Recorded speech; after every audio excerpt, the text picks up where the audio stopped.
Pelimpahan jasa itu hanyalah mengundang yang telah meninggal untuk ikut berbahagia karena anggota keluarganya berbuat baik.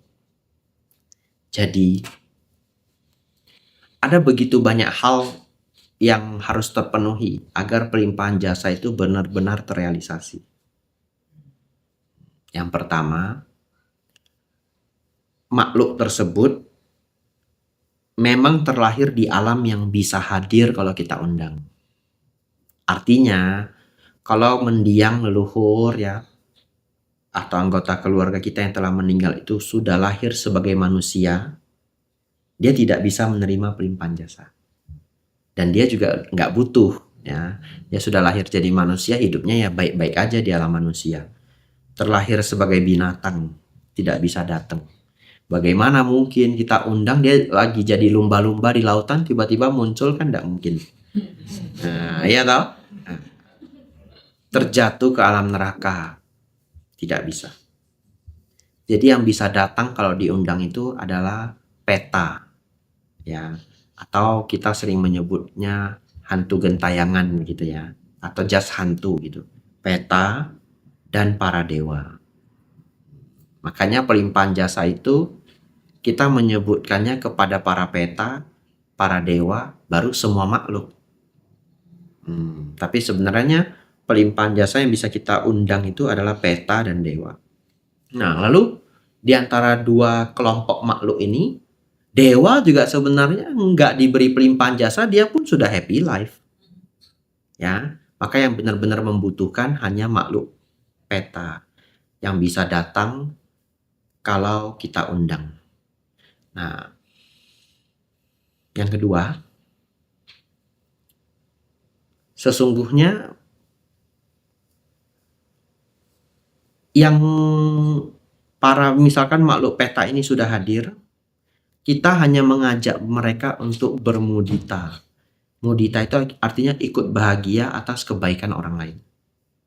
Tapi itu sebabnya kenapa pelimpahan jasa itu sangat efektif kalau masih ada hubungan family. Saya beri contoh. Ini psikologis banget. Ya. Kalau ada seseorang, saya kasih contoh langsung aja. Kalau seseorang punya anak, anaknya kemudian tumbuh dewasa dan sukses ya, sudah umur 26 tahun, sukses banget ya, sampai jadi manajer di satu startup. Lalu satu ketika ada bencana terjadi di satu provinsi, dia berdana 10 ton beras, contoh ya, 10 ton beras.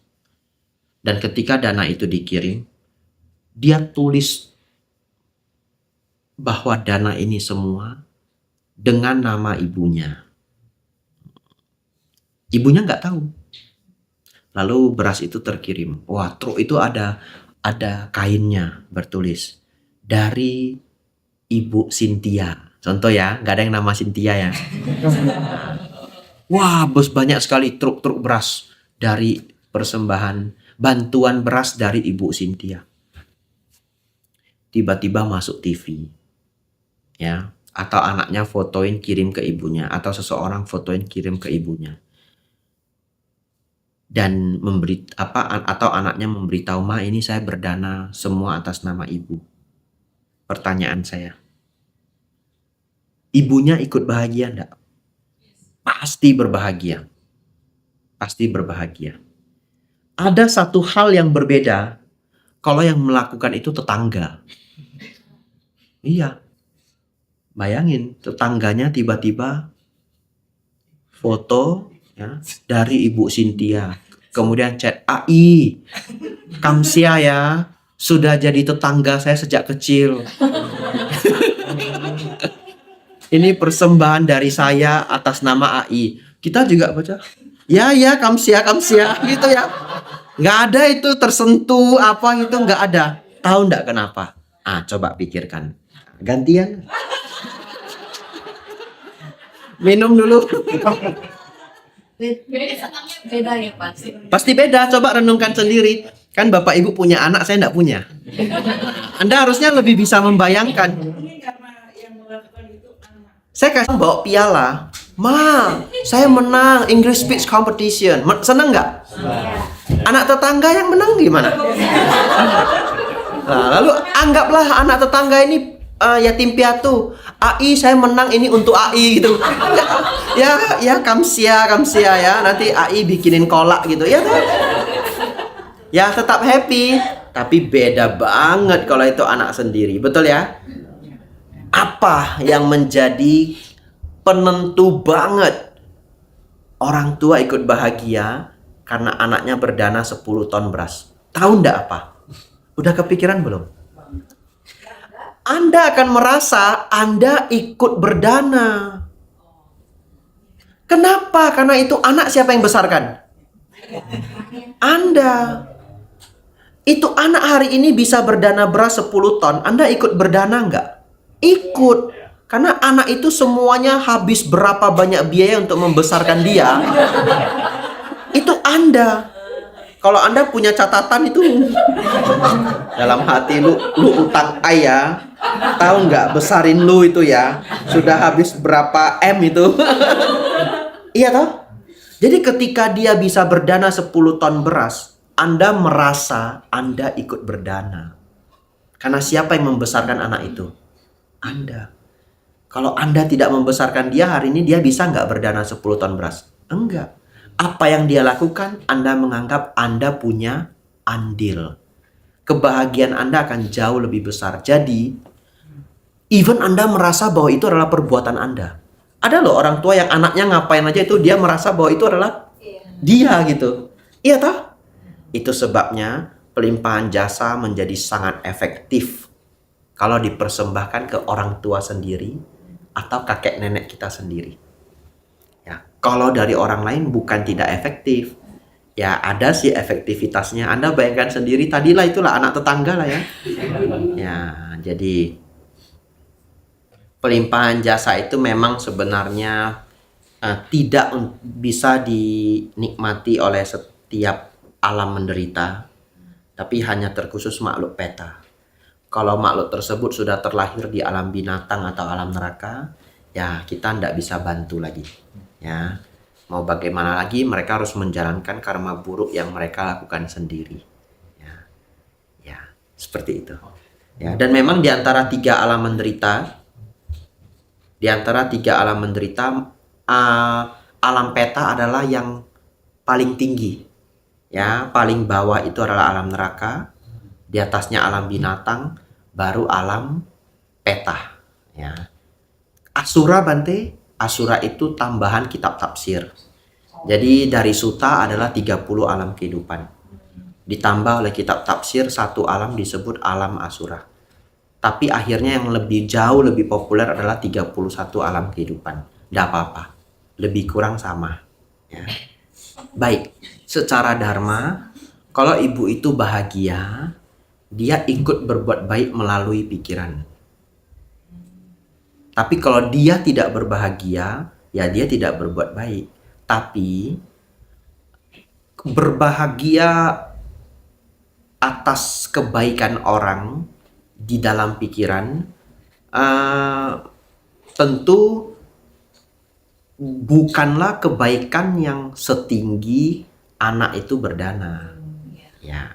Tetapi kebajikan melalui pikiran itu juga bukan hal yang kecil. Bukan hal yang kecil. Ya. Karena pikiran itu adalah sesuatu yang sangat mendominasi hidup kita. Ya, terlebih untuk makhluk peta. Apa hubungannya dengan makhluk peta? Makhluk peta itu dalam keadaan sangat sedikit kebajikan. Sangat sedikit kebajikan. Mereka minus kebajikan. Ya. Lalu setelah itu para makhluk peta itu sangat bersedih ya karena selama hidup mereka malah tidak menggunakan hidupnya untuk berbuat baik ya. Jadi itu sebabnya semua makhluk peta itu sering digambarkan dalam keadaan bersedih. Hampir di setiap culture. Ya.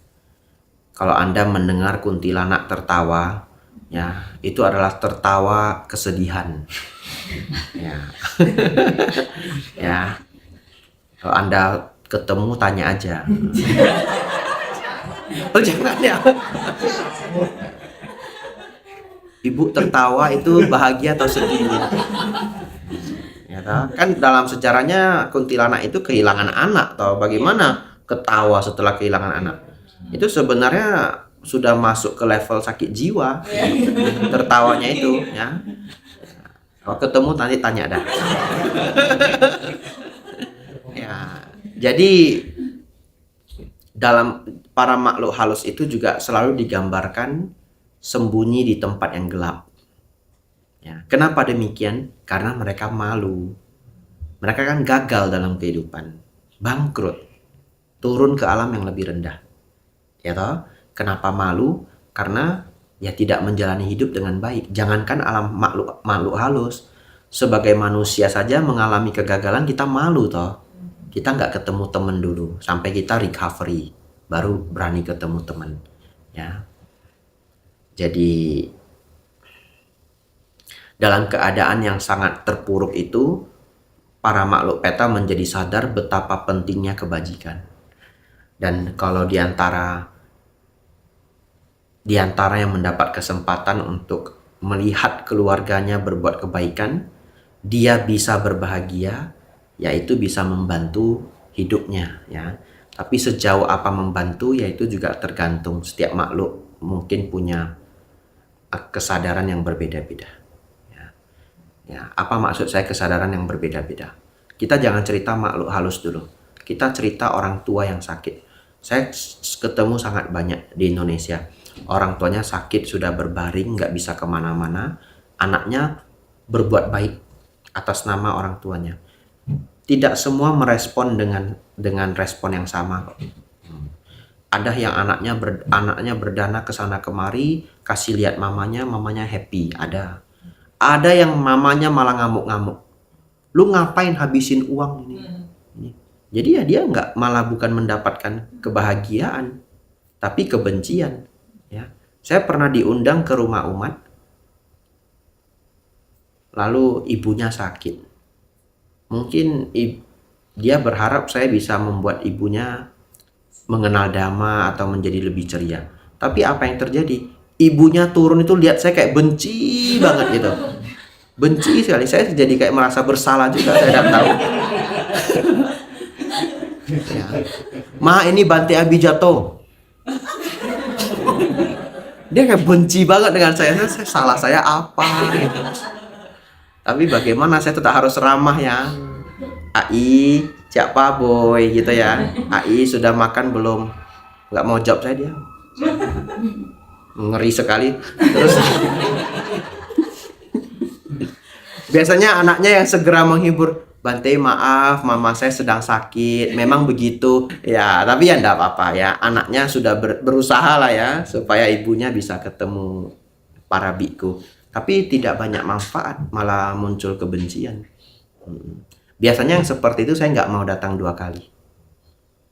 Daripada tambahkan bukti ya Pak. Betul, AI-nya juga kesel, saya juga khawatir AI itu kesel gitu ya. Saya juga stres ya. Nanti saya mau makan nasinya dia liatin. Masak enak sekali buat dia gitu ya. Ngabisin uang aja ya. Ngundang dia sendiri mau habis berapa duit. Nah, misalkan begitu. Jadi saya mau makan di sini. Lihat AI-nya. Aduh, susah. Saya makan cepet-cepet dah.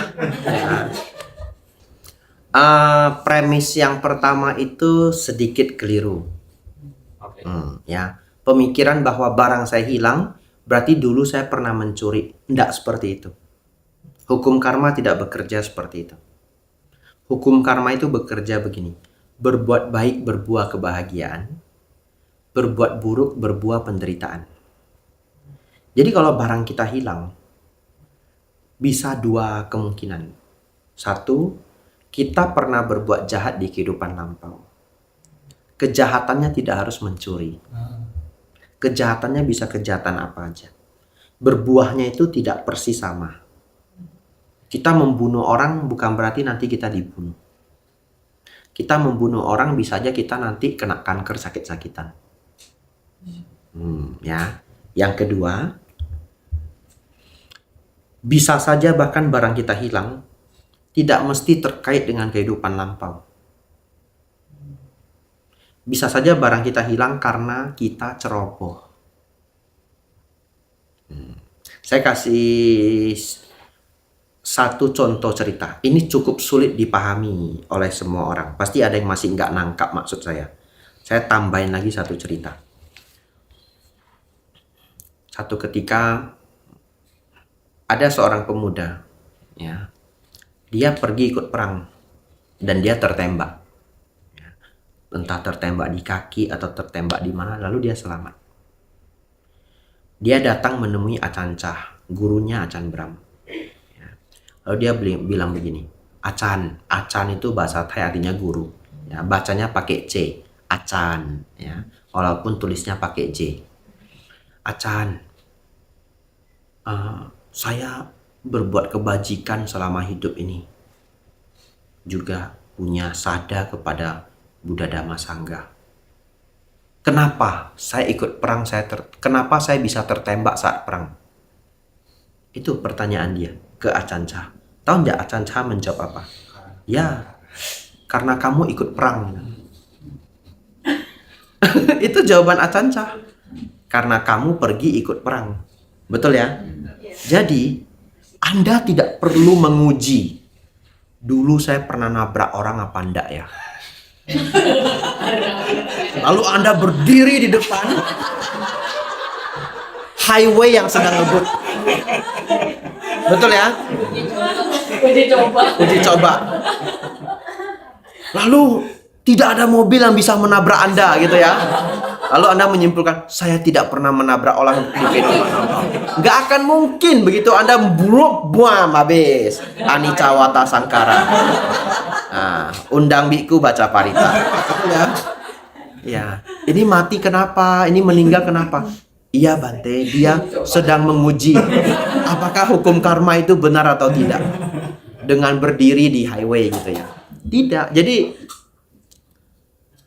terkadang barang kita hilang itu murni kecerobohan. Tidak harus selalu berhubungan dengan karma lampau. Tapi jangan lupa, Sang Buddha mengajarkan kama wipaka. Setiap aksi ada buahnya. Setiap aksi ada buahnya. Barang saya hilang, aksinya apa? Ceroboh. Betul ya? Kecerobohan itu juga adalah sebuah tindakan. Jadi tidak semuanya harus berhubungan dengan kehidupan lampau.